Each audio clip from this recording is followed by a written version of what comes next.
Theatres వరకు వెళ్ళాం. అంతే. ఇదే టైంలో సార్ ఒక పక్క మెడికల్ కాలేజెస్ ఇష్యూ రేజ్ చేశారు జగన్మోహన్ రెడ్డి గారు. ఆల్రెడీ ఇప్పుడే కాదు, వైసీపీ రేజ్ చేసింది ఇంతకుముందు కూడా చేశారు.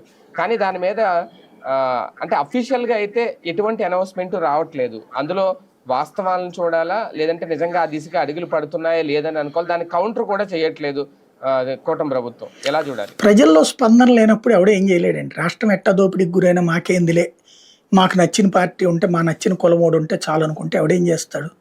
గవర్నమెంట్ మెడికల్ అంతే నాశనం అవనండి. ఎవడేం చేస్తాడు? ఆడు కోరుకుంటుంటే ఆడికి పట్టింది ఎవడికి పట్టింది? అప్పుడు సౌకర్యాలు కోల్పోతాం కదా సార్. అది ఎవరు ఫీల్ అయ్యేది? ఫీల్ అవ్వాల్సింది ఎవరు? జనం. ప్రజలు. వాళ్ళకే లేనప్పుడు ఎవడేం చేయాలి? ఇప్పుడు నా కులపోడు అధికారంలో ఉంటే చాలు, వాడు ఏం నాశనం చేసినా పర్లేదు. ఇసుక దోచుకొని ఇంటి దగ్గరే బెల్ట్ షాప్ పెట్టనియ్యి, లేకపోతే కనుక మెడికల్ కాలేజీలో సీట్లు అమ్మేసుకొని, ప్రైవేట్ మెడికల్ కాలేజీలు పెంచుకొని ఏదో ఒకటి బతికేస్తున్నాడు చాలు అనుకుంటే ఎవడిని పట్టాలి? ఎవడికి పట్టేకి సమాజం? ఇప్పుడు ప్రజల్లో వచ్చే స్పందన బట్టి ఉంటుంది. ప్రజల్లో జగన్ తింటే తప్పు, మావాడి తింటే తప్పు లేదనుకుంటే ఇంకెందుకు అక్కడ మెడికల్ కాలేజీలు? ఇదివరకు ప్రైవేట్ కాలేజీలే. తెలుగుదేశం అధికారంలో ఉంటే ప్రైవేట్ దాన్నే ప్రోత్సహిస్తుంది.